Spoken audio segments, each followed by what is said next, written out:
Hi there, it's Carrie from Tea with Carrie. Today I thought we would do just a very quick tutorial on making an embellishment for your journal or for whatever. I think I'm going to turn this into a tag, but we'll see. If that's something that you're interested in looking at, hang around. Go make yourself a cup of tea, put your feet up, and I'll see you in a second.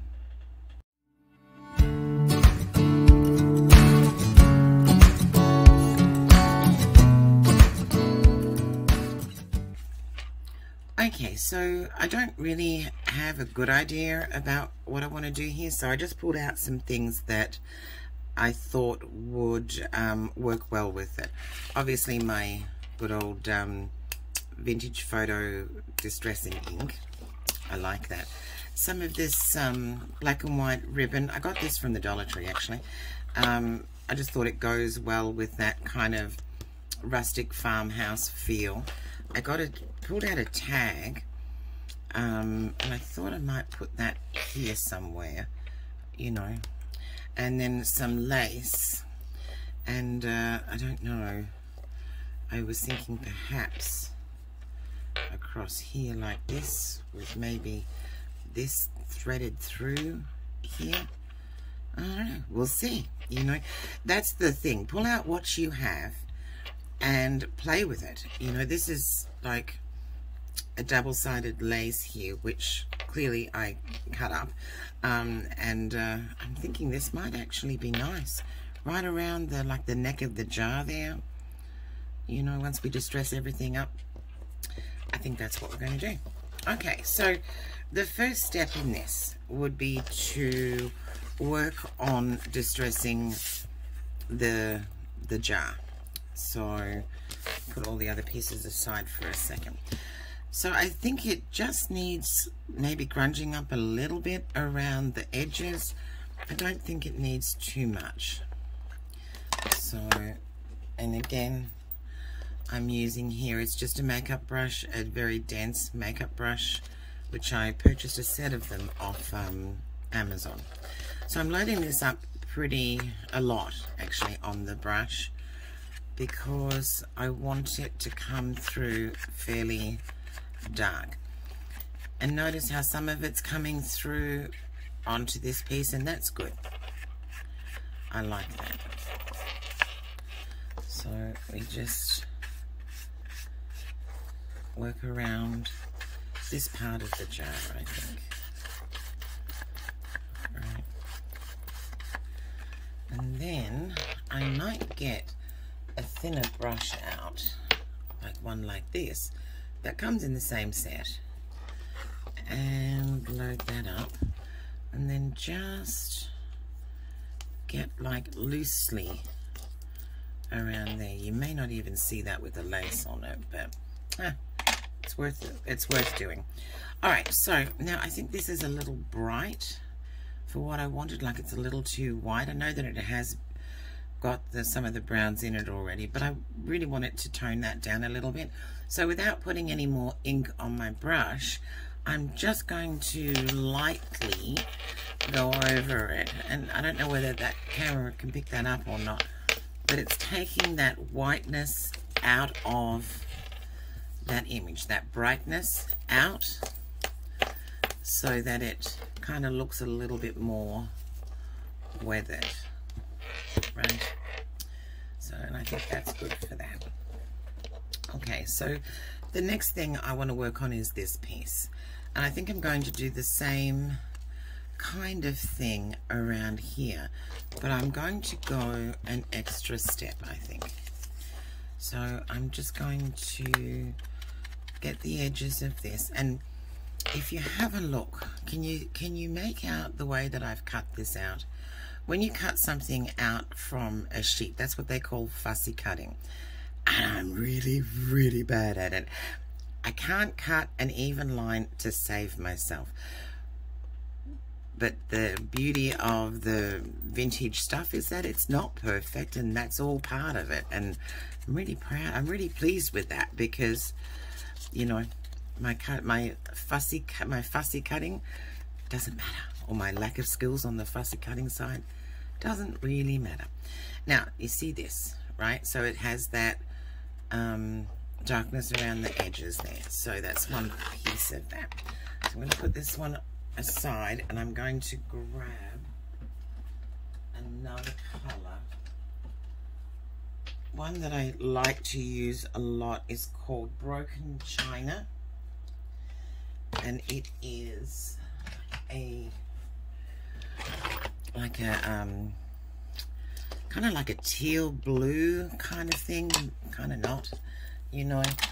Anyway, so what this comes out like, if you're light-handed with it, is the color of copper when it's aged, you know, like that blue color that happens with the copper, and I like that.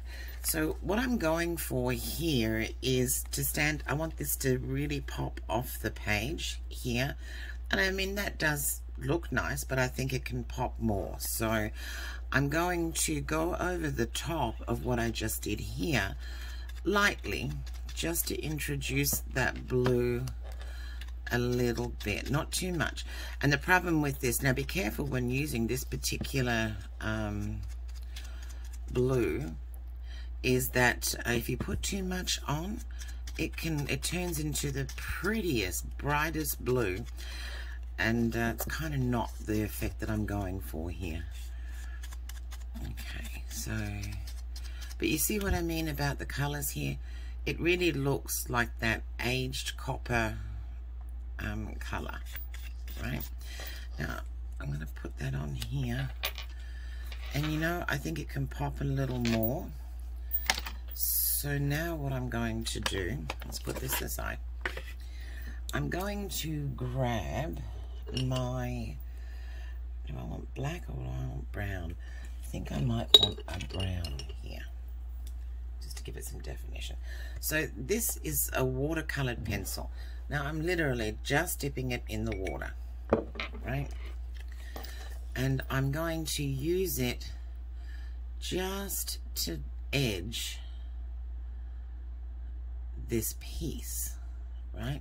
On the very, very edge. Do you see that?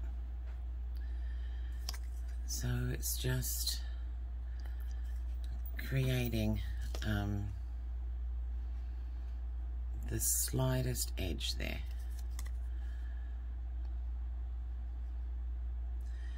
And what that's going to do is it's going to allow it to pop off. It's going to really bring it, well, I'm hoping it's going to really bring it off the page. Give it some dimension there. So now we've kind of like layered that effect, right? We started off with that, with the photo one, the brown that, you know, really gives it that aged brownie look. And we went in with that Broken China just to give it an extra dimension. And now with that brown watercolor pencil, which by the way is part of a set. Let me show you that. It's part of a set from Crayola. It was ridiculously cheap. You know, all of these colors and things come in a set.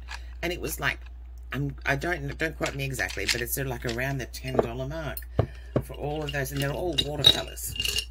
So, and I use them constantly. So anyway, do you see what that does though? It really kind of brings it up off the page, and I like that. So, and that's all I think I'm going to do with that one, right? With this piece embellishment here.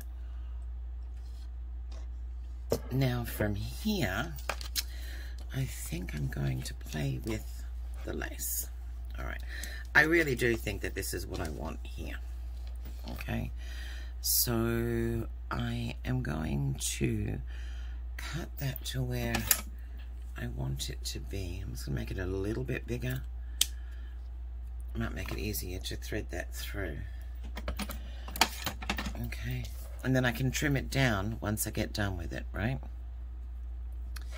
So in order to push this through these eyelets, I would strongly suggest, oops, not doing that, but I would strongly suggest that you, you know, use some kind of safety pin or something and I have a box of them right here.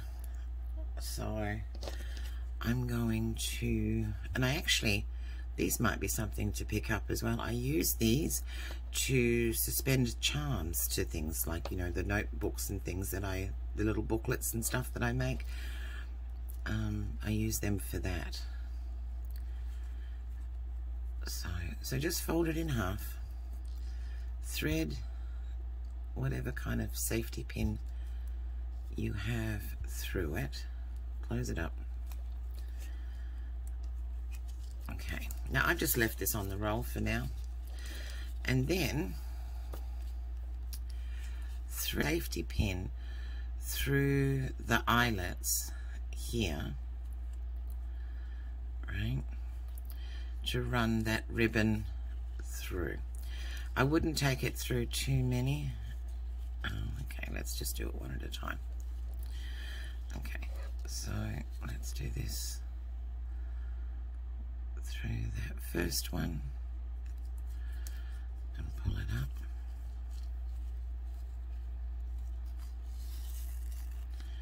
Right, I think that should be plenty there. Right, and then I'm going to go down through, using the smaller end, go down through the next one, and so on and so forth, until it is all the way through. Just push it through and pull it out. Don't be too rough with it though either, because it is lace that you're working with here. So push it through, pull it out.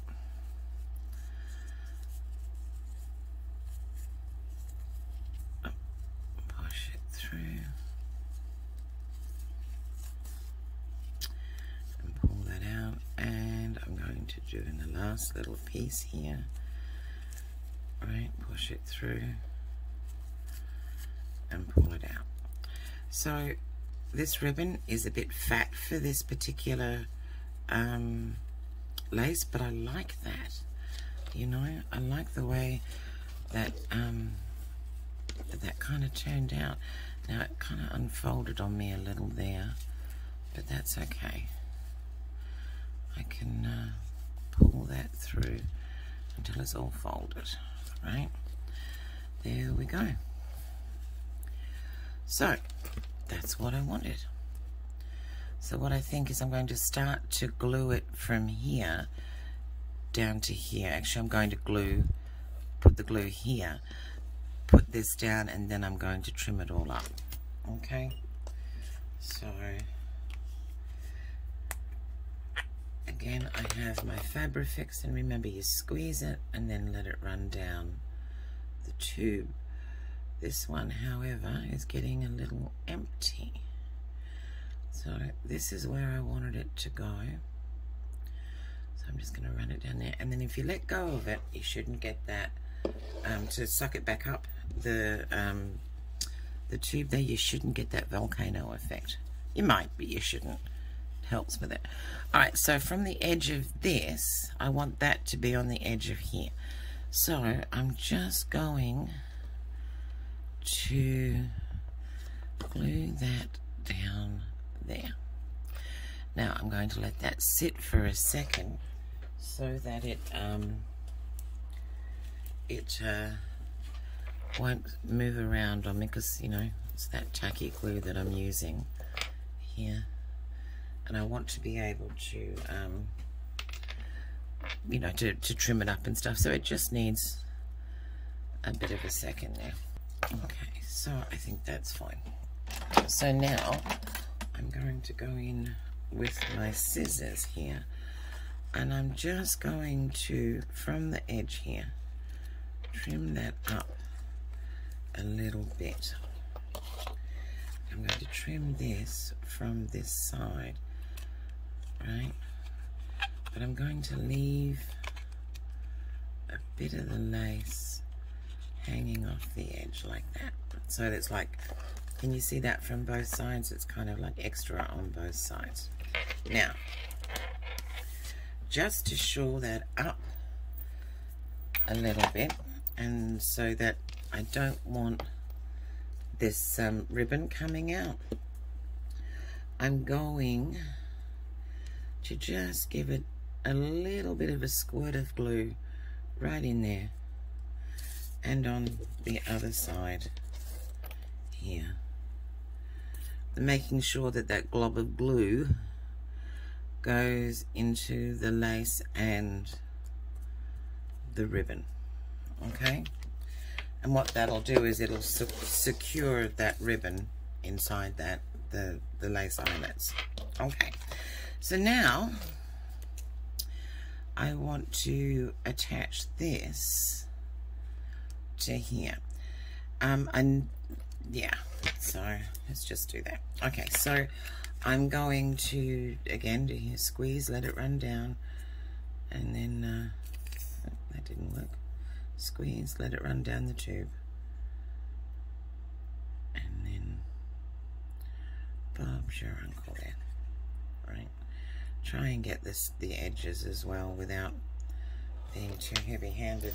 I tend to be really heavy-handed with that, so no, get off there. Oh my goodness. So I am as clumsy as they come. So I'm just trying to line that up, just like in the middle here as well. And there we go, there's that. So, and that's it pretty much, you know. I can put a tag on the top. So now I'm just going to take some of this ribbon. Be careful not to make your tags too big, you know. So this is, you know, all you need really. And then it will go like this over the top, right? Now I don't use tacky glue for this. I use double-sided tape to attach those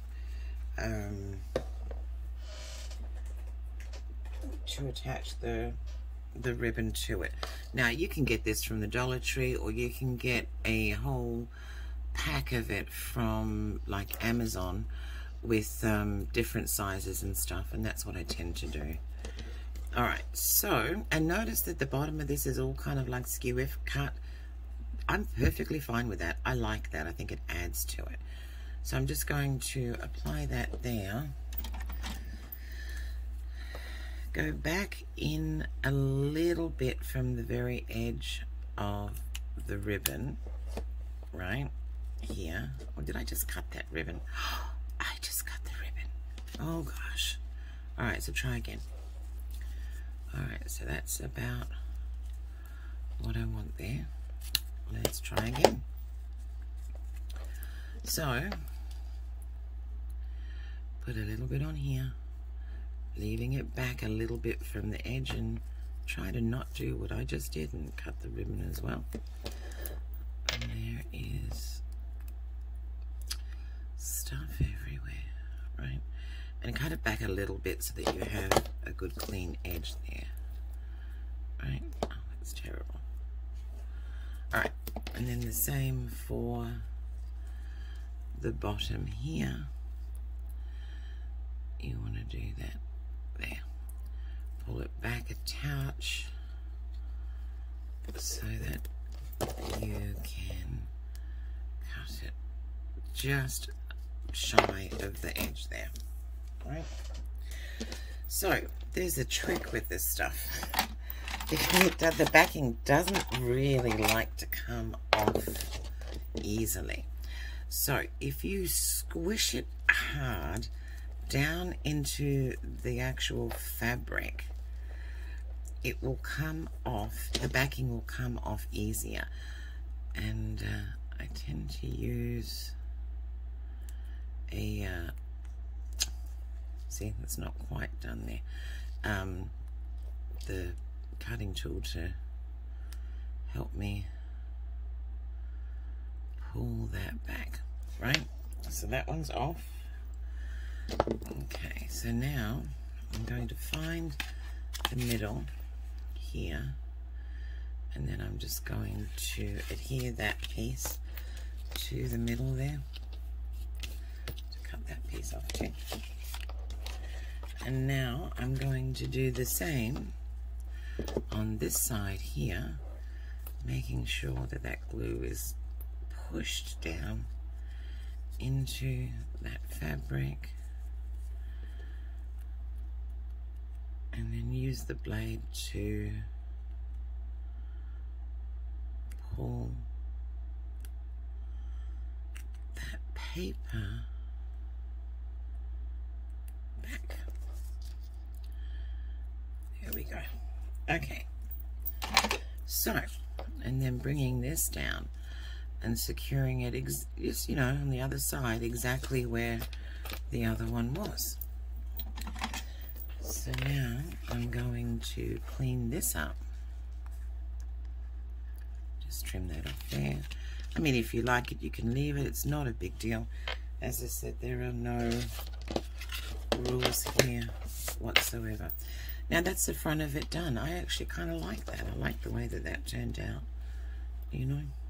So now, if you wanted to do something to the back, I actually don't really care for the white backs, but you might, you know. So I tried to do something with it. So usually I will print on the back, but it all depends on what I need the pieces for. If I'm just using it to glue down somewhere, then no, obviously I wouldn't print on the back. And I think this was from one of those times where I only needed it to stick down somewhere. So anywho, so to me that just gives it a little bit more character. I mean, you can do whatever you wanted on the back of that. You could stamp on it, you could do all sorts of things, but I think I'm just going to leave it like that for writing space. Although it might look nice with a stamp or something down here, but I think I'll just leave it there. Okay, so that's it. So really simple and easy. And if you don't have this lace, then just go and hunt through your stuff and find what you have, and then play with it and see how you like it, what looks good to you on it. Yeah. If you have any questions, leave them below. I'm happy to answer any of those questions or any comments. If you haven't subscribed yet, please consider subscribing. I'm brand new to this and I'm really enjoying it, and I'd love the support. Thank you for watching, and we'll talk to you soon. Bye-bye.